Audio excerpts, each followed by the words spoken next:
환영하고 감사를 드립니다. 이 시간 하나님의 말씀을 제가 받들어 읽겠습니다. 오늘은 특별히 온 세대 예비임으로 쉬운 성경으로 제가 봉독하겠습니다. 에스겔 37장 1절에서 14절까지 말씀입니다. 여호와의 손이 내게 임했고 여호와의 영이 나를 이끌어내어 한 계곡 가운데 두셨는데 그곳에는 뼈들로 가득 차 있었다. 그가 나를 뼈들 가운데로 이리저리 이끄셨고 나는 그 계곡 바닥에 있는 수많은 뼈들을 보았는데 그 뼈들은 아주 메말라 있었다. 그가 내게 사람아 이 뼈들이 살 수 있겠느냐 하고 물으셨다. 나는 주 여호와여 주님만이 아십니다 라고 말했다. 그때 여호와께서 내게 말씀하셨다. 이 뼈들에게 나 주 여호와를 예언하여라. 마른 뼈들아 여호와의 말씀을 들어라. 내가 너희 속에 숨을 불어 넣으면 너희가 살아날 것이다. 내가 너희에게 힘줄을 붙이고 네 위에 살을 입히며 살갗으로 덮을 것이다. 그리고 네 속에 숨을 불어 넣을 것이니 너희가 살아날 것이다. 그때 너희는 내가 여호와라는 것을 알게 될 것이다. 그래서 나는 명령대로 예언하였다. 내가 예언을 할 때에 덜컹거리는 소리가 들렸고 뼈들이 서로 한데 모이더니 뼈끼리 이어졌다. 힘줄과 살이 뼈들 위에 나타났고 살같이 덮였으나 아직 그들 안에 생기가 없었다. 그때 여호와께서 내게 말씀하셨다. 생기에게 예언하여라. 사람아 생기에게 예언하여 말하여라. 주 여호와께서 이렇게 말씀하신다. 오 생기여 죽임당한 이들 속으로 들어가 이들을 살게 하여라. 그래서 나는 여호와께서 명하신 대로 예언했고 생기가 그들 가운데 들어가 그들이 살아났다. 그들은 발을 딛고 일어나 매우 큰 군대를 이루었다. 그때 여호와께서 내게 말씀하셨다. 사람아 이 뼈들은 이스라엘 백성이다. 그들이 말하기를 우리의 뼈가 말라버렸고 우리의 희망이 사라졌으며 우리는 망하였다라고 한다. 그러므로 너는 그들에게 예언하여 말하여라. 오 내 백성이여 내가 너희 무덤을 열고 너희를 그곳에서 끄집어 낼 것이다. 내가 너희를 이스라엘 땅으로 되돌아가게 할 것이다. 내 백성아 내가 너희의 무덤을 열고 너희를 그곳에서 끌어낼 때 너희는 내가 여호와라는 것을 알게 될 것이다. 내가 나의 영을 너희 속에 두고 너희가 살 수 있게 할 것이다. 그리고 내가 너희를 너희 땅에 정착시킬 것이다. 그때 너희는 나 여호와가 그것을 말하였고 이루었다는 것을 알게 될 것이다. 나 여호와의 말이다. 아멘. 오늘 말씀의 제목을 우리 온 성도님들 저와 함께 선포할까요? 생기의 부활. 여러분의 얼굴이 혹시 생기가 가득하십니까? 아니면 그렇지 않습니까? 오늘 제가 읽어드린 에스겔 37장의 말씀 보면 어떤 계곡이 있었어요. 마른 뼈들이 있었대요. 이 마른 뼈는요 이스라엘 백성이었습니다. 하나님의 백성이었죠. 하나님의 자녀로 택하셨습니다. 엄청난 사랑을 퍼부어 주셨어요. 그런데 그들이 하나님을 떠나버렸어요. 결국 그들은 바벨론의 포로로 잡혀갑니다. 아무런 소망이 없어요. 여러분 오늘 이 말씀에 배경이 되는 중요한 말씀이 있는데 창세기 2장 7절의 말씀이에요. 우리 같이 한번 읽어보도록 하죠. 2장 7절 우리 어린 자녀들도 다 함께 읽습니다. 하나님께서 땅의 흙으로 사람을 지으셨습니다.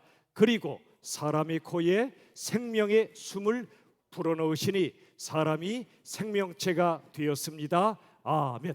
여러분 이 말씀은요 하나님이 우리 사람을 만드실 때 두 가지로 만드셨대요. 하나는 흙, 또 하나는 생기. 먼저 흙으로 만드신 후에 거기에 생기를 훅 불어넣으셔서 생명체로 만드신 거예요. 이 생명의 숨, 이 생기, 우리가 살아있는 이유에 그런데 놀랍게도 사람이 선악과를 따먹었어요. 하나님을 떠났어요. 그러자 하나님의 생명도 그 사람에게서 떠나고 말았어요. 잘 기억하세요. 우리 영혼 속에 하나님이 떠나면 하나님의 생명도 떠나요. 그러면 생기도 떠나요. 여러분, 저와 여러분은 혹시 생기 발랄하게 살고 있나요? 우리 옆 사람 한번 쳐다보세요.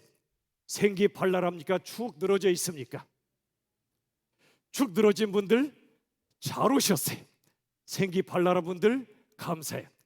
우리 이 자리에 하나님이 우리에게 영적으로 생기를 다시 넣어주시는 시간. 안타깝게도요, 생기 없이 사는 분들이 너무너무 많아요. 이러잖아요. 가서 대화하는데 누가 물어도 네, 그래요. 영혼이 없이 대답할 때가 있어요. 영혼 없이 말해요. 영혼 없이 살아가요. 공부도, 우리 자녀들 공부 왜 공부하죠? 공부하는 이유도 모르고 남들이 하니까 하진 않아요. 엄마 아빠가 시키니까 하지 않아요. 그렇게 공부하면, 영혼이 없이 공부하면 신나지가 않아요. 얼굴에 생기도 없어요. 그런 사람들에게 하나님이 오늘 말씀하신 거예요. 자, 에스겔 37장 5절 우리 같이 한번 다 같이 읽도록 해요. 모두 읽습니다. 내가 너희 속에 숨을 불어넣으면 너희가 살아날 거야. 아멘. 누구 말씀이죠? 하나님의 말씀이에요. 얼굴이 푹 쩔어 있고 생기가 사라진 우리들에게 내가 너희 속에 숨을 불어넣을 거야. 그럼 너희는 뭐 할 거야? 살아날 거야. 이게 바로 부활이에요. 자, 37장 9절 한 번 더 읽읍시다. 생기야부터 같이 읽어요. 생기야, 마른 뼈같이 죽은 사람들 속에 들어가 그들을 살리거라 그랬어요. 하나님이요, 생기를 불어넣으시고 생기를 보내셔서 죽은 사람 속에 들어가 그들을 살리라고 말씀하셨어요. 이게 바로 뭐라고요? 부활. 오늘이 무슨 절? 부활절. 부활절은요, 예수님이 우리의 죄를 위하여 십자가에 죽으시고 사흘 만에 다시 부활하신 날을 기념하는 날.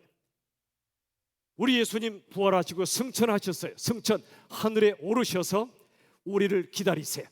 우리 위에 멋진 집을 준비하시고 기다리세요. 지금도 천국에 살아계시고 이 자리에도 성령님으로 함께하고 계세요. 예수님 부활하셨으니 지금도 살아계신 거예요. 우리는 죽은 예수님만 믿는 게 아니라 부활하신 예수님을 믿고 있어요. 여러분, 제 어릴 적 꿈, 좀 부끄러운 얘기 좀 해도 돼요? 어릴 적 꿈이 지휘자였어요. 제일 부러운 분 중에 한 분이 우리 강기석 집사님이세요. 우째 그리 지휘를 잘 하시는지. 그렇죠? 빨리 그렇다고 대답하세요. 그렇죠? 이런 분 저 본 적이 없어요.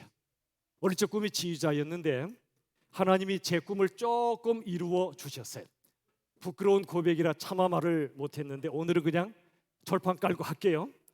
젊었을 때 그 당시 광화문에 있는 우리나라에서 가장 큰 회관이 하나 있었어요. 꼭 세종문화회관이라 얘기는 안 할게요. 그때 어떤 목사님이 저를 부르시더니 제가 목회하기 전이에요. 음악을 너무 좋아하는 저를 보시고 실력도 없는데 지휘자로 덜컥 세워버리신 거예요. 그래가지고 한 120명 정도 되는 사람들을 모아주시더라고요. 그래서 자선음악회를 하래요. 아마추어 합창단이에요. 프로는 아니에요. 지휘하래요. 큰일 났어요. 어떻게 제가 거기서 해요? 집사람이라면 모를까. 사양 하다가 순종하라고 그래서 순종했는데 저 죽는 줄 알았어요. 그리고 거기에서 지금도 생생히 얼마나 떨었는지 두 곡을 찬양을 했는데, 그리고 끝나고 작심했어요. 다시는 지휘 안 하리라. 그리고 그 뒤에 하나님이 저를 목회의 길로 인도하셨어요. 정명훈 씨 아시죠? 지휘자 정명훈 씨. 이분이 지휘를 얼마나 열정적으로 하는지 제가 영상을 통해 보니까 아, 저분이 계심으로 나는 지휘 안 해도 되겠다 생각하고 목회의 길로 접어들었어요. 여러분, 정명훈 씨가 지휘하는 그걸 제가 차마 오늘 유튜브로 못 보여드려요. 저작권 때문에. 그러나 여러분 아시죠? 베토벤이 작곡한 교향곡이 수없이 많은데 그 중에 5번 뭐죠? 5? 운명입니다. 빠빠빠빠 빠빠빠빠. 아십니까? 저는 이 노래 너무너무 은혜를 받아갖고 화장실 문을 노크할 때도 운명처럼 노크해요. 쾅쾅쾅쾅 이렇게. 그 정도로 좋아했어요. 베토벤이 작곡한 그 멋진 운명 교향곡을 정명훈 씨가 지휘하는 걸 보면 너무너무 기뻐요. 얼마나 뜨거운 열정으로 하는지. 여러분, 이 베토벤이 한 말이 있어요. 보세요. 악보를 틀리게 연주할 수는 있지만 열정 없이 연주할 수는 없다. 영혼 없이 연주할 수는 없다는 거죠. 오늘 빛으로 찬양대가 영혼을 실어서 주를 찬양한 걸 저는 너무너무 기쁘게 생각해요. 얼마나 감사한지. 생기가 없는 사람은 영혼이 없어요. 열정도 없어요. 축 처져서 살아가요. 우리 인생도 영혼 없이 생기 없이 살면 안 돼요. 그런데 안타깝게 우리 청소년들이 자살을 고민하는 아이들이 너무 많아요. 어른의 2배, 어른의 2배. 자살을 생각하는 아이들 너무나 많아요. 심지어 청소년들의 자살을 돕는 인터넷 카페까지 생겼어요. 충격적인 얘기예요. 일종의 자살 클럽이에요. 죽음의 기운이 온라인에까지 퍼져가고 있어요. 여러분 잘 들으세요. 자살을 생각하는 사람들의 마음은 뭐냐면 삶을 끝내려는 게 아니라 고통을 끝내려는 거예요. 너무나 힘드니까 사는 게. 저도 대학생 시절에 사는 게 너무 힘들었어요. 어디 잡혀 들어가기도 했어요. 자살을 생각한 적이 있었어요. 그때 주님이 제 마음에 찾아오셨어요. 절망에 빠진 제 마음에 희망을 심어주셨어요. 유한아, 유한이는 저예요? 너 끝난 것 같지? 아니야, 내가 부활시켜줄게. 그때 예수님 처음으로 인격적으로 만나고 저의 주님으로 영접했어요. 여러분, 지옥의 끝은 천국의 시작과 맞닿아 있어요. 캄캄한 어둠 뒤에 아침이 오는 것처럼. 그런데 천국의 시작을 알리는 강력한 신호가 바로 사랑이에요. 사랑. 죽고 싶었던 사람도 그 사랑을 발견하면 살기 시작해요. 여러분, 누구나 우리를 사랑하지는 않아요. 그러나 우리를 사랑해 줄 누구는 반드시 있어요. 엄마 아빠든 다른 사람이든 아무도 없으면 우리 예수님이 그렇게 사랑하세요. 여러분, 자살을 거꾸로 읽으면 뭐죠? 자살 거꾸로 뭐죠? 살자의 살자. 예수님 만나기 전에 자살 생각했던 사람 예수님 만나면 살자로 인생이 바뀌어요. 세상엔 자살 클럽이 있지만 교회는 살자 클럽이에요. 부활하신 주님 만나면 쓰러졌다가 일어나요. 부활의 주님이 생기를 부어주셔서 다시 살게 하세요. 여러분에게 오늘 특별히 자녀들에게, 어른들도 적용할 수 있지만 여러분에게 특별히 한 가지 오늘 당부하고 싶어요. 여러분이 자고 싶을 때 자고 일어나고 싶을 때 일어나고 불규칙적으로 사시면 마음의 생기를 잃어버리기 쉬워요. 우리 예수님 누가복음 22장 39절에 보면 십자가에 달리시기 전날 밤이거든요. 이렇게 말씀하세요. 예수님께서 늘 하시던 대로 감람산에 가서 기도하셨어요. 늘 하시던 대로 로마 군인들에게 잡혀 십자가에 죽으실 바로 전날 밤에 그날도 늘 하시던 대로 기도하셨어요. 그래서 예수님 십자가 고난을 이겨내신 거예요. 오늘 말씀을 정리합니다. 우리 자녀들에게, 우리들에게 아침에 눈을 뜨자마자 해야 할 5가지 일을 마지막으로 제안할게요. 첫째, 저를 따라 합시다. 실제 몸을 해보세요. 손을 올리세요. 기지개를 쭉 켜세요. 시원해요? 일어나자마자 1분간 스트레칭 하시면 더 좋아요. 자, 2번째, 짧게 기도하세요. 하나님 아버지, 푹 자게 해주셔서 감사해요. 오늘 하루도 주님과 함께 살게 해주세요. 예수님의 이름으로 기도합니다. 이렇게 짧게 기도하세요. 짧게. 2번째가 기도. 3번째는 잘 들으세요. 이부자리를 정리하세요. 이부자리랑 베개랑 뒤엉키고 널브러지면은요 우리의 삶도 그렇게 되기 쉬워요. 그런데 오늘 또 제가 하고 왔는데 이부자리 대충이라도 정리하잖아요. 마음이 뿌듯해져요. 이부자리 정리는 하루 중에 최초의 성취감을 느끼게 해줘요. 너무너무 좋아요. 4번째, 일어나 시원한 물로 세수하고 따뜻한 물 한 잔 쭉 들이키세요. 5번째, 한 구절도 좋으니까 성경 한 구절 읽으세요. 한 구절도 좋아요. 5가지, 기지개 쭉 켜고 1분 스트레칭. 2번째, 짧게 기도. 3번째, 이부자리 정리. 4번째, 시원한 물로 세수하고 따뜻한 물 한 잔 마시기. 마지막, 한 구절 읽기 성경. 그리고 주일에 달려나와 예배하고 하늘의 생기를 받으세요. 부디 이 자리 모든 자녀들, 우리 모두 하나님이 주시는 생기로 우리 얼굴과 삶에 힘을 얻고 집에서, 학교에서, 어디에서나 힘차게 살아가시기를 예수님의 이름으로 축원합니다. 아멘. 자, 우리 시간에 우리 어린 자녀를 향해 축복하며 파송할 텐데요, 우리가 예배 후반부에 부르곤 했던 우리 찬양이 있어요. 당신은 하나님의 언약 안에 있는 축복의 통로인데, 우리 어린 자녀를 향해서 우리 시간에 한번 영상 띄워주시고 이 찬양 드리며 우리 손 들고 우리 자녀들 부서로 지금부터 가시겠습니다. 우리 한번 먼저 박수로 이들을 환송하겠습니다. 찬양합시다. 당신은 하나님의, 이제 부서로 들어가십시오. 언약 안에 우리 어린 자녀들이 부서에 들어가서 정말 멋지게 주님을 만나도록 당신을 통하여서 열방이 주께 돌아오게. 한 번 더 찬양합니다. 당신은 하나님의 언약 안에 있는 축복의 통로, 언약 안에 있는 우리 자녀들이 축복의 통로가 될 것입니다.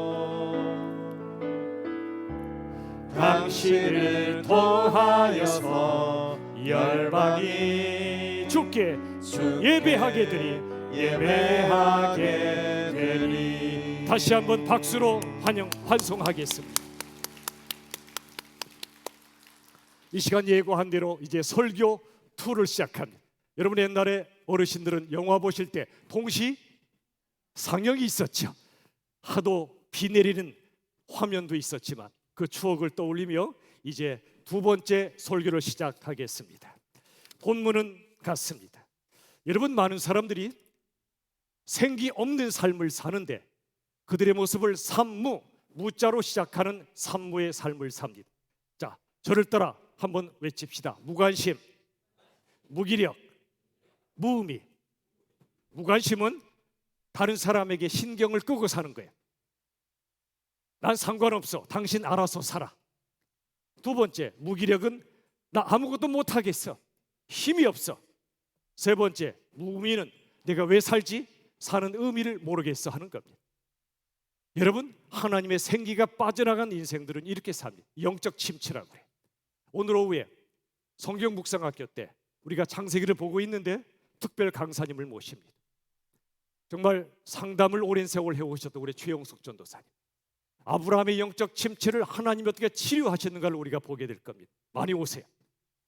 우리도 마찬가지입니다. 영적 침체에 빠지면 무관심, 무기력, 무의미한 삶을 삽니다. 생기가 빠져버렸기 때문에 그래요. 여러분, 하나님이 사람을 흙으로 지으셨죠? 생기를 불어넣으셨죠?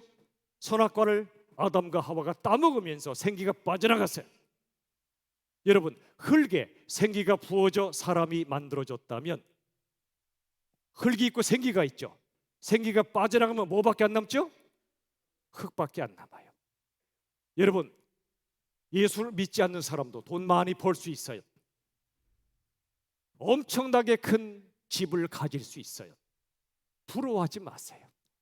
하나님의 생기가 빠진 것은 거창한 흙벽돌 속에 살아도 그들의 영혼도 흙에 불과해요. 초가집에 살아도 하나님의 생기가 있는 그 사람은 흙이 아니라 생명체예요. 그게 행복이에요. 여기 흙은 티끌, 먼지입니다. 저는 가끔 인생이 뭔지 하는 분들을 봤어요. 그들에게 말해줘요. 인생은 먼지라고. 인생이 뭔지 모르겠다는 분들한테 인생은 먼지라고 말해줘. 맞다고. 하나님의 생기가 빠져나가면 아무리 돈을 많이 벌어도 아무리 큰 집에 살아도 대단해 보이도 그는 흙에 불과해요. 흙먼지 인생이란 말이죠. 우리는 질그릇이란 말하죠. 깨지기 쉬운 질그릇, 바로 흙이란 얘기예요. 질그릇이 깨져야 거기에 빛이 들어와요. 빛이 들어오지 않는 건 멋진 질그릇이라도 그 속은 어둠이에요. 깨져야 빛이 들어오는 거예요. 하나님의 영, 하나님의 숨결이 빠져나가면 정말 아무것도 아니에요. 아무것도 아니에요. 하나님의 생기 없이, 하나님의 영이 없이 세상에서 잘 되는 분들 부러워할 게 아니라 불쌍하게 여겨야 될 분들이란 말이에요. 오늘 에스겔 37장의 마른 뼈는 하나님의 생기가 빠져나간 상태예요. 영적으로 죽었고요, 육체적으로도 죽을 운명인 상태를 말해요. 11절, 에스겔 37장 11절 다 같이 읽읍시다. 함께요. 그들이 말하기를 우리의 뼈가 말라버렸고 우리의 희망이 사라졌으며 우리는 망하여. 우리는 뭐라고요? 망했다. 이 생망이라고 그랬죠. 청년들이 하는 말, 이번 생망했다. 여러분, 이 땅에 많은 사람들이 바로 이 모습이에요. 아까 우리 자녀들에게 말한 것처럼 얼마나 힘들면 자살을 생각하겠냐고요. 희망이 안 보이니까. 3절 이렇게 물으세요. 사람아, 이 뼈들이 살 수 있겠냐? 살 수 있겠냐? 여러분, 미국 역사를 보면 미국의 동부에서 먹고 살 길이 없으니까 서부의 개척 시대를 열었던 사람들이 있어요. 지금처럼 비행기가 있겠습니까? 굉장한 차가 있겠고 도로가 뚫려 있었겠습니까? 걸어가거나 아니면 마차 타고 갔겠죠. 그러다가 LA까지 샌프란시스코에 도착하기 전에 가운데 사막이 있고 거기에 데스밸리가 있다고 해요. 데스밸리, 죽음의 계곡. 가다가 죽어버린 거예요. 수많은 사람, 뼈밖에 안 남았겠죠. 오늘 에스겔 37장에 그런 장면을 연상케 해요. 그때 주님이 말씀하셨죠. 사람아, 이 뼈들이 살 수 있겠니? 저한테 물으시면 저는 못 산다고 말했을 거예요. 어떻게 살아요, 죽었는데. 근데 그 다음 말씀 보세요. 4절 마른 뼈들아, 여호와의 말씀을 들으라. 뭘 들으라고요? 말씀이에요, 말씀. 이 시간 여러분이 인간 이유 안에 말 들으러 오신 게 아니잖아요. 질그릇 같은 저를 통해 선포되는 하나님의 말씀을 들으러 오셨잖아요. 왜죠? 하나님은 당신의 말씀을 통해 마른 뼈 같은 우리 영혼 속에 당신의 생기를 불어넣어 주시기 때문에 그래요. 성경은 하나님의 감동으로 된 거라고 디모데후서 3장이 말씀해요. 하나님의 감동이 뭐죠? 하나님의 숨이 그들에게 들어간다는 거예요. 하나님의 숨결, 하나님의 생명, 하나님의 생기가 들어간다. 뭘 통해서요? 하나님의 말씀을 통해서란 말입니다. 여러분, 사람의 말도 우리 살릴 때가 있잖아요. 사람을 살리는 말이 있고 죽이는 말이 있어요. 여러분의 말은 어떻습니까? 다른 사람을 살리는 말을 합니까? 죽이는 말을 합니까? 여러분, 부디 부탁합니다. 저를 따라 합시다. 따지는 말을 하지 말고 따뜻한 말을 하라. 제발. 저도 회개 많이 해요. 그 사람이 틀렸을 때 저도 모르게 따지고 있더라고요. 가족끼리든 교회에서든 누구에게든 따질 권리 우리에게 없어요. 우리는 따뜻한 말을 할 수 있는 책임밖에 없어요. 그 사람이 틀렸어도 여러분, 살리는 말을 하세요. 따지는 말은 죽여요. 따뜻한 말은 살려요. 하나님이 공의의 하나님이세요. 명확합니다. 하나님의 공의는 절대 무너지지 않아요. 이 세상 우뚝 세우는 게 하나님의 공의입니다. 하나님의 죄는 정말 싫어하세요. 너무너무 싫어하세요. 그러나 하나님이 공의뿐이었다. 우리는 살 길이 없어요. 공의 넘어 하나님의 긍휼이 있어. 긍휼. 합신의 총장님들이 참 여러 분 계셨는데 얼마 전까지 정창균 총장님이 계셨어요. 이분도 암 투병을 하고 계세요. 우리 장로님과 더불어 이전에 합신을 신학교를 방문한 적이 있었어요. 같이 방언을 나누는데 그런 말씀 하시더라고요. 하나님의 공의 너머에 긍휼이 있으면 얼마나 감사한지. 공의뿐이어서 우리가 죄 때문에 다 죽었을 텐데, 천국에 갈 수 없었을 텐데 우리를 불쌍히 여기시는 하나님의 긍휼 때문에 우리가 살아있다고. 이전 총장님이시던 윤영탁 총장님도 암 투병하셨어요. 그분에게 여쭈었대요. 어떻게 사시냐고, 어떻게 기도하고 계시냐고 물었더니 한마디 하시더래요. 내가 어떻게 기도하는지 아십니까? 불쌍히 여겨달라고 기도하지요. 한마디 딱 하시더래요. 나의 죄인됨, 나의 연약함, 내 부끄러움, 죽을 수밖에 없는 내 존재를 불쌍히 여겨달라고 하나님의 긍휼을 구하는 기도밖에 안 하신대요. 저도 철없던 시절에는 따박따박 따지길 좋아했던 사람이었어요. 그러다 예수님 만나고 너무너무 회개가 제 속에 터져나오고 지금도 따지는 때가 있어 회개하지만 여러분, 불쌍히 여겨달라는 기도밖에 없는 거예요. 살아보니 정말 그래요. 저의 죄인됨을 깨닫고 연약함을 절감하고 죽음 앞에 두려워 떠는 인생임을 알기 때문에 그래요. 여러분, 마른 뼈들아 여호와의 말씀을 들어라. 5절 보세요. 37장 5절. 내가 너희 속에 숨을 불어넣으면 너희가 살아날 것이다. 아멘. 내가입니다. 여러분, 에스겔 37장을 보면 4절까지는 내가는 에스겔 선지자를 가리키는데 5절부터는 내가가 하나님을 가리켜요. 5절부터 14절까지 내가 너희에게 숨을 불어넣을 것이다. 영적으로 죽은 너희에게 내가 생기를 불어넣을 것이다. 너희들이 못하니 내가 할 것이다. 너희들의 죄를 이기지 못하고 고통과 죽음을 이기지 못하니 나 하나님이 할 것이다 라고 말씀하고 계세요.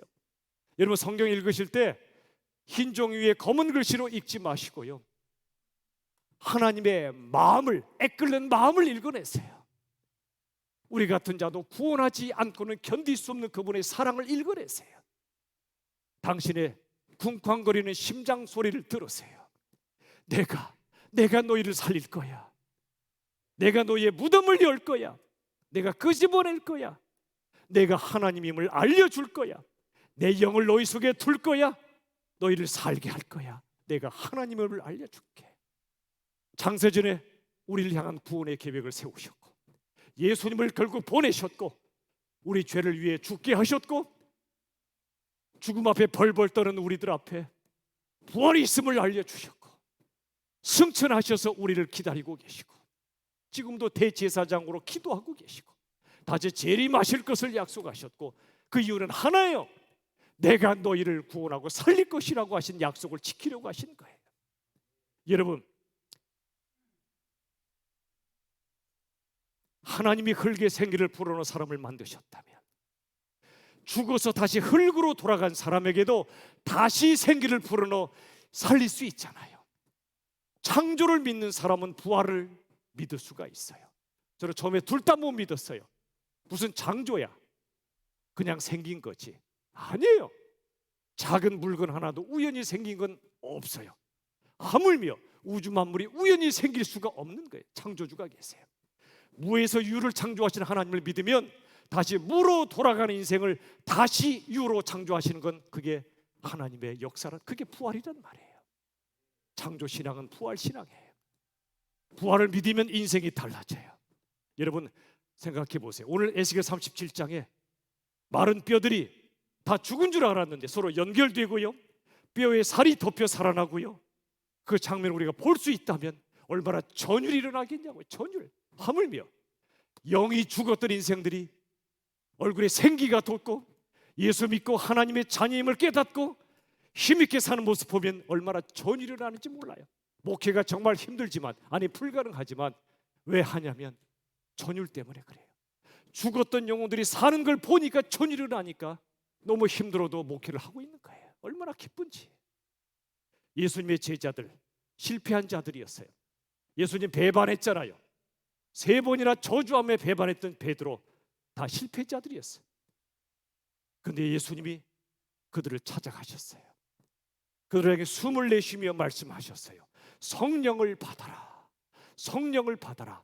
숨을 내쉬며 성령을 받아라. 무슨 뜻이죠? 숨, 하나님의 생기를, 생명력을 그들에게 불어넣어 주신 거예요. 성령은 생명의 영이기 때문에 부활 생명의 숨을 불어넣어 주신 거예요. 그래서 부활의 생명력으로 죄와 고난과 죽음까지 이길 힘을 그들에게 주신 겁니다. 요한복음 11장 25, 26절 다 같이 읽겠습니다. 함께 25절, 26절 다 함께 우리 부활절마다 선포하는 겁니다. 시작. 예수께서 이르시되 나는 부활이요 생명이니 나를 믿는 자는 죽어도 살겠고 무릇 살아서 나를 믿는 자는 영원히 죽지 아니하리니 이것을 내가 믿느냐? 이건 믿을 수 없는 말씀이에요. 다시 보세요. 나는 부활이요 생명이다. 예수님이 부활이요 생명이래요. 여러분, 기독교 진리의 핵심이 뭘까요? 다른 종교도 나름 진리가 있어요. 유교도 불교도 착하게 살라고 얘기해요. 근데 왜 그 진리가 우리를 구원하지 못하죠? 왜 그러냐면 그 진리를 내가 깨닫고 내가 그렇게 살아야 구원받아요. 그런데 우리는 그렇게 살질 못해요. 그래서 뭐라고 하셨냐면 내가 생명을 줄게 그러지 않으시고 내가 생명이야, 내가 부활이야 라고 예수님이 말씀하셨어요. 무슨 뜻이죠? 우리가 예수님을 내 주님으로 내 안에 모셔드리면 예수님은 내 안에 살아계세요. 살아계시면 내가 사랑할 수 없었던 그 원수를 내 안에 예수님이 사랑하게 하세요. 용서 못하던 인간을 용서하게 하세요. 부활 못하는 우리들을 내 안에 예수님이 그 생명이 부활케 하신단 말이에요. 나는 부활이요 생명이니 나를 주로 영접하라. 내가 네 안에 들어가 너를 부활시키고 너를 생명으로 영원히 살게 하실 것이다 라고 말씀하신 거예요. 그 다음 보세요. 나를 믿는 자는 죽어도 살겠고. 이게 말이 돼요? 죽으면 끝이지 무슨 다시 살아요? 말도 안 돼요. 또 한 가지, 살아서 날 믿는 자는 영원히 죽지 아니라. 말도 안 돼요. 왜 안 죽어요? 다 죽는데. 이 말씀의 뜻이 뭘까요? 부활이요 생명이신 예수님을 믿으면, 우리 안에 영접하면, 내 주인으로 모셔드리면 내 안에 그분이 사셔서 죽음이 끝이 아니라 다시 살게 하실 것이다. 부활. 두 번째, 살아서 믿는 자는 영원히 죽지 아니하리라. 죽음 이후에 영생이 있다는 말씀. 영생, 부활과 영생을 우리에게 주시겠다는 약속의 말씀입니다. 이것을 너희가 믿는 자라고 제자들에게 물으셨던 거예요. 근데 그들은 못 믿었어요. 예수님 십자가 죽으신다고 하니까 배신하고 떠났어요. 그런데 예수님이 부활하셨어요. 그런데 그들은 자괴감에 빠졌어요. 예수님 부활하신다 하실 때 못 믿었는데 진짜 부활하신 걸 보니 예수님 하나님이셨구나. 그런 하나님을 내가 부인하다니. 자괴감에 빠져서 부활하신 예수님을 뵙고도 그들은 생업의 현장으로 도망갔어요. 다시 고기 잡으러 갔어요. 거기까지 쫓아갔어요. 생선 바베큐를 해주시고 3번 부인했던 베드로를 회복시키잖아요. 네가 나 사랑하니 내 양을 치고 먹이라. 3번. 그들을 목자로 세우세요. 그리고 그들은 드디어 깨달은 거예요. 그들에게 성령이 임하세요. 예수가 부활하신 하나님이심을 그들은 목숨을 걸고 전파한 거예요. 여러분, 세상 사람들에게 죽음은 피할 수 없는 현실이에요. 엄연한 현실이에요, 죽음은. 그런데 예수 믿는 우리들, 부활하신 예수 믿는 우리들은 죽음이 현실 같지만 실은 예수 그리스도가 우리의 영원한 현실임을 믿으시길 바랍니다.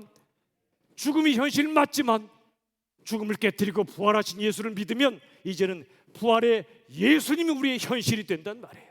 어떤 예수님이죠? 생명이신 예수님. 이 땅에 내려오셨습니다. 그래서 죽음을 없애버리셨습니다. 십자가의 죽음으로 죽음을 뚫어버리셨어요. 기가 막힌 진리죠. 죽음으로 죽음을 뚫어내셨어요. 그리고 죽음을 받아내셔서 죽음을 뒤집어 버리셨어요. 유도처럼. 유도는 상대방이 밀고 들어올 때 맞받아치지 않아요. 받아들여요. 그리고 엎어버려요. 뒤집어 버려요. 예수님이 그러셨어요. 그들이 예수님을 죽였죠. 그 죽음을 받아내셨어요. 그리고 그 죽음으로, 당신의 죽음으로 죽음의 세력을 뒤집어 버린 거예요. 사단의 세력을 무찔러 버린 거예요. 그것 때문에, 그 예수님 때문에 우린 죽어도 살고 영원히 죽지 않는 거예요. 영원히 사는 거예요. 자, 다 함께 저를 따라 선포합시다. 우리에게 죽음은 없다. 믿으세요? 안 믿어지는 얘기예요. 우리 죽을 거잖아요. 근데 죽음이 없다니요. 근데 진리예요. 이화여대 김아란 교수님이 이렇게 말했다고 하지요. 여러분, 머지않아 내가 죽었다는 소식을 들을 것이요. 거짓말이요. 그 사실 믿지 마시오. 왜냐? 나는 천국에서 살아있을 것이기 때문에 그렇소. 이 땅에 천국으로 이사 갔을 뿐 나는 죽지 않소. 죽음은 천국으로 들어가는 영광의 문이지 죽음은 없어. 예수 믿는 자에게 죽음은 없어. 부활의 주님을 믿는 자에게 죽음은 영원히 없다는 게 성경의 엄청난 진리임을 믿으시길 바랍니다. 이 진리를 믿는 사람은요, 어떤 절망적 상황에서도 죽음을 선택하지 않아요. 자살이 아니라 자살을 뒤집어 살자로 바뀌어요. 삶을 선택하는 거예요. 예수님의 부활은 우리의 부활을 위한 거였어요. 나 부활했다? 능력자지 자랑하려고 부활하신 게 아니고요, 우리에게 영생이 있음을 알려주시려고, 우리도 부활시키려고 하신, 그게 주님의 부활이었어요. 주님의 부활은 첫 열매. 우리도 부활할 걸 아시기 때문에. 그러므로 예수님의 부활은 우리 향한 당신의 사랑이었어요. 부활은 사랑이었어요. 보세요, 에베소서 2장 4절 6절 개역 개정판으로 우리를 사랑하신 그 큰 사랑을 인하여 허물로 죽었던 우리들을 그리스도와 함께 살리셨고 또 함께 일으키셨다고 그래요. 일으키셨다가 부활이잖아요. 부활의 동기가 뭐라고요? 우리를 사랑하신 그 큰 사랑을 인하여, 사랑 때문에 우리를 부활시킨다는 거예요. 어떤 사랑일까요? 예수님의 사랑은요, 우리의 과거와 실패를 묻지 않으세요. 우리가 과거에 어떠했든지 별짓 다 했어도 그 과거를 묻지 않으신대요. 실패도 묻지 않으신대요. 죄의 종이 되어 살았던 지난들 묻지 않으신대요. 인간들은 따지고 정죄하고 째려보고 그렇지만 예수님은 그렇지 않대요. 내가 너의 모든 죄를 훑어서 십자가로 가져갔다. 나를 주 예수로 믿는 너희들, 다 죽은 것 같은 너희들 내가 살린다. 과거와 실패를 묻지 않는 조건 없는 사랑이란 말이에요. 우리의 부끄러웠던 모든 죄를 덮어주시고 죽음을 치워내 주시는 사랑이래요. 제 말이 아니라 이사야 25장 8절의 말씀이에요. 하나님께서 영원히 죽음을 치워버리실 것이다. 세번역 성경에 죽음을 치워버리실 것이다. 주 여호와께서 우리 모든 사람 얼굴에서 눈물을 닦아주실 것이다. 그리고 그 다음 보세요. 자기 백성의 부끄러움, 죄책감과 수치감을 온 땅 위에서 없애주실 거래요. 여러분, 아담과 하와가요 선악과 따먹은 다음에 두 가지 두려움과 부끄러움으로 살았어요. 이게 죄악의 증상이에요. 죄인의 증상이에요. 우리도 마찬가지예요. 두려움과 부끄러움은 우리의 모습이잖아요. 그런데 예수의 십자가와 부활은요 우리의 모든 죄책감과 수치감을 치워버리신대요. 없애버리신대요. 당신의 십자가 보혈로 덮어주시겠대요. 모든 사람이 내게 돌을 던져도 예수님은 안아주시겠대요. 그 돌을 대신 맞아주시겠대요. 내가 너를 위해 죽었고 너는 나를 믿었고 나는 부활했으니 너는 자식이야, 내 자식이야. 이게 복음입니다. 이게 복음이에요. 십자가 부활의 복음이에요. 도스토예프스키의 죄와 벌이란 소설이지. 라스콜리니코프라는 살인범이 나옵니다. 그는 분노와 증오, 외로움과 두려움으로 사무쳐 살았어요. 그런 그를 무한히 이해해주고 사랑해주는 여인이 나타났어. 소냐라니, 소냐. 이 라스콜리니코프 이 남자는, 살인범은 소냐를 통해 부활을 경험합니다. 영혼의 부활과 인생의 부활을. 오늘 말씀 에스겔이 부활의 통로가 되었어요. 하나님만이 우리에게 부활을 주실 수 있지만 부활의 주님을 안에 모신 사람은 작은 예수의 그도 작은 통로가 돼요. 에스겔처럼, 이 소냐처럼 우리도 말이지요. 죽은 영혼이 부활의 통로가 될 수 있다는 말이에요. 앤드류 머리라는 영적 신학자가 이렇게 말합니다. 무력함의 무덤 위에서만 하나님의 생명이 자랄 수 있다. 잘 보세요. 무력함의 무덤, 무력함은 힘이 빠진 상태죠. 생기가 없는 상태. 무덤은 죽음이죠. 근데 그 위에서만 하나님의 생명이 자랄 수 있대요. 천국의 기쁨은 이 땅의 눈물 위에서만 자라요. 사랑의 꽃은 미움 위에서, 희망의 꽃은 절망 위에서, 생명의 꽃은 죽음 위에서, 부활의 꽃은 십자가 위에서만 피어오른다는 거예요. 저한테 복음을 모를 때는요 하나님께 삿대질 많이 했어요. 왜 내게는 고통을 주시냐고, 왜 질병을 주시냐고, 왜 사랑하는 사람 죽음을 허락하시냐고 이해가 안 됐어요. 그런데 무력함의 무덤 위에서만 하나님의 생명이 자라더라고요. 이 자리에 우리 최계목 장로님 와 계십니다. 휠체어 타고 오셨습니다. 아까도 넘어지셨어요. 근데 여기 오셨어요. 지난주 얘기했지만 제가 키워서라도 오라고 해서 오신 거예요. 한때 건축가로 사시다가 은퇴하시고 헌신하여 아프리카로 가셨어요. 가서 선교사님들 집 지어주시고 교회 지어주시고 수많은 열매를 거기 남겨두고 오셨어요. 우리 교회가 개척될 때 장소 알아보시려고 온갖 곳 알아보러 다니시다가 장소가 없는 거예요.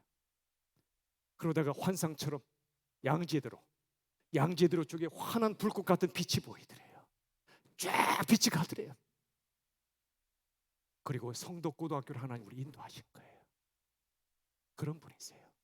본인은 자신의 죄악과 약함과 부족함이 항상 하나님 앞에 겸손히 무릎 꿇는 분이지만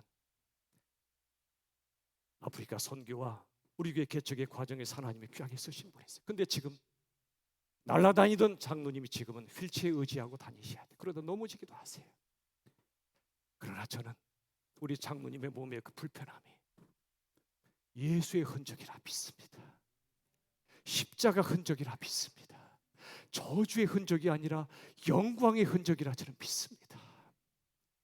무력함의 무덤 위에서만 하나님의 생명이 자라는 거예요. 우린 약해지면 부끄럽잖아요. 수치감이 느껴지잖아요. 넘어지면 부끄럽잖아요. 근데 아니에요. 그게 영광이에요. 생기가 빠져나간 채 예수님과 상관없이 건강에 뛰어다니는 인생들은 오히려 저주를 향해 가는 인생들이. 그러나 병에 걸리고 장애도 있고 아픔이 있고 때로 죽을지라도 예수를 위하여 내 몸에 십자가의 흔적이 선명하고 내 몸에 예수의 고난을 내 육체 채우는 그분들이야말로 바로 하나님의 부활이 이발 하나님의 자녀인 줄로 저는 믿습니다. 최 장로님도 우리 안현정도 날아다니던 우리 자매도 어느 날 교통사고로 쓰러졌잖아요. 그러나 살리셨고 고동은 불편하지만 영광의 흔적이 그 장애 속에 있는 거예요. 그리고 때가 오면 주님이 부활시킬 거예요. 영광스러운 영혼과 육신으로. 여러분, 프란치스코 살레시오란 분이 이런 말을 했거든요.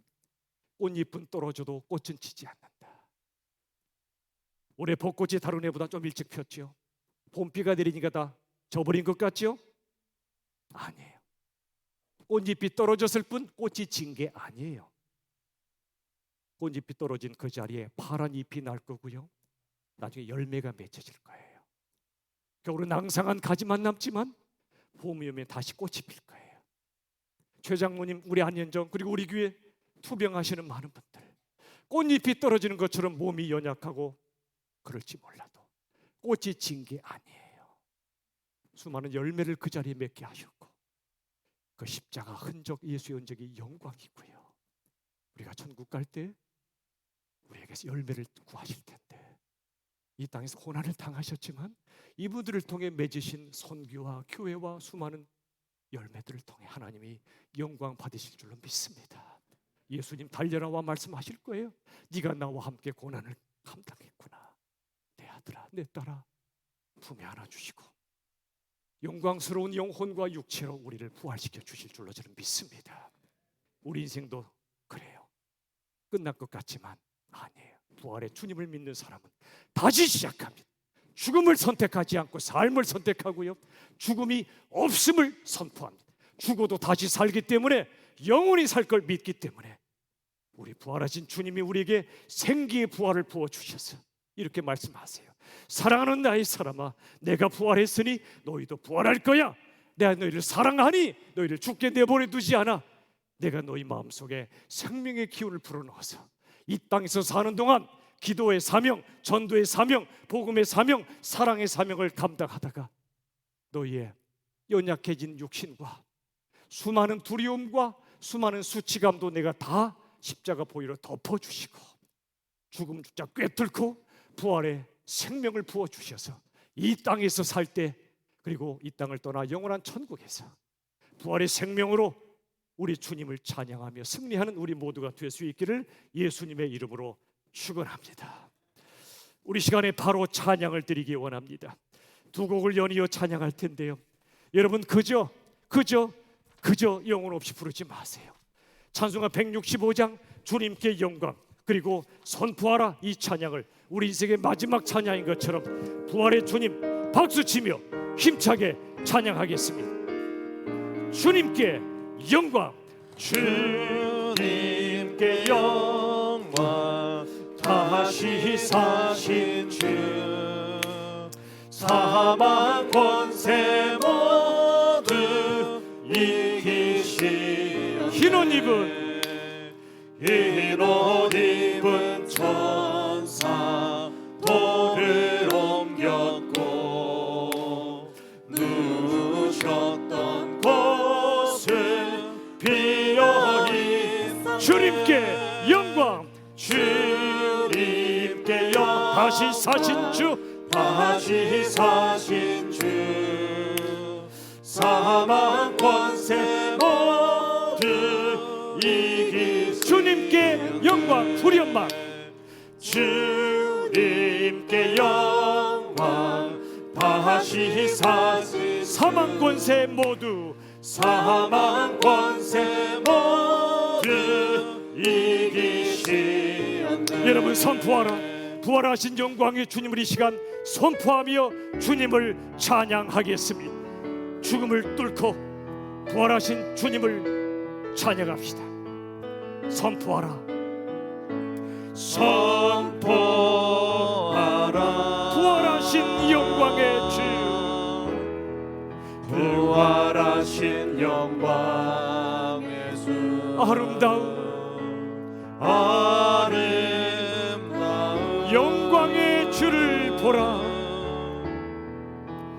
영광의 주를. 우리 주님 이 시간 하나님의 보좌 우편에 앉아 계십니다. 보좌에 앉으신 그 어린 양 예수, 십자가에 피 흘리신 어린 양 예수, 그 어린 양 우리 그분 앞에 다 무릎을 꿇고서 주 경배합시다. 다 무릎 꿇고서 주 경배하리라. 주 경배하리라. 선포하라.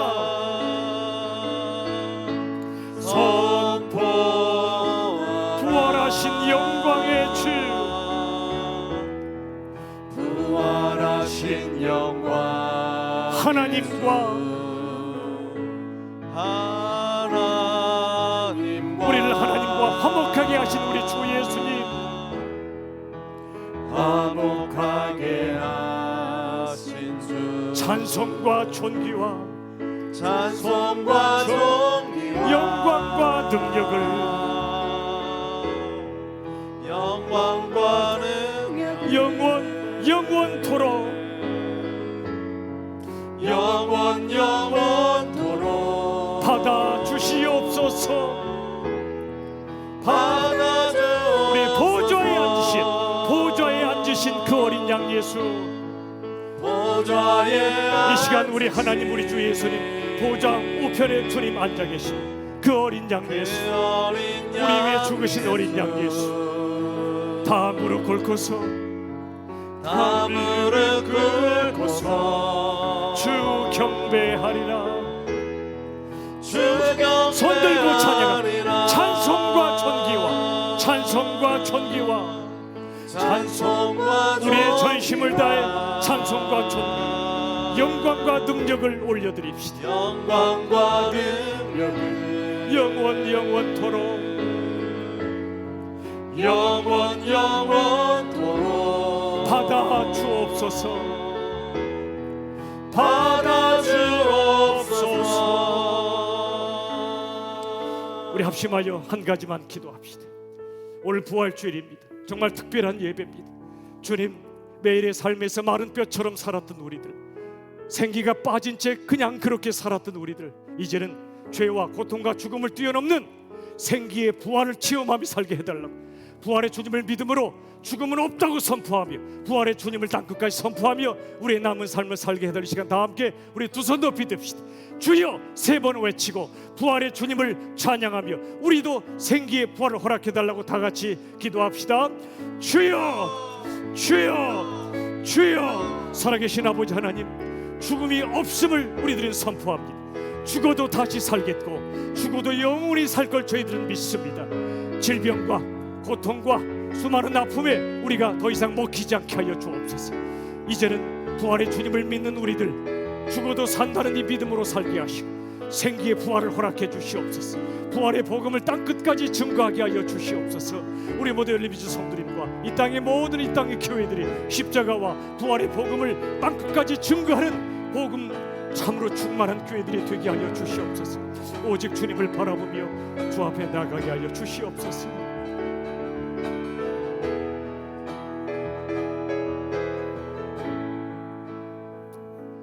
살아계신 하나님 감사합니다.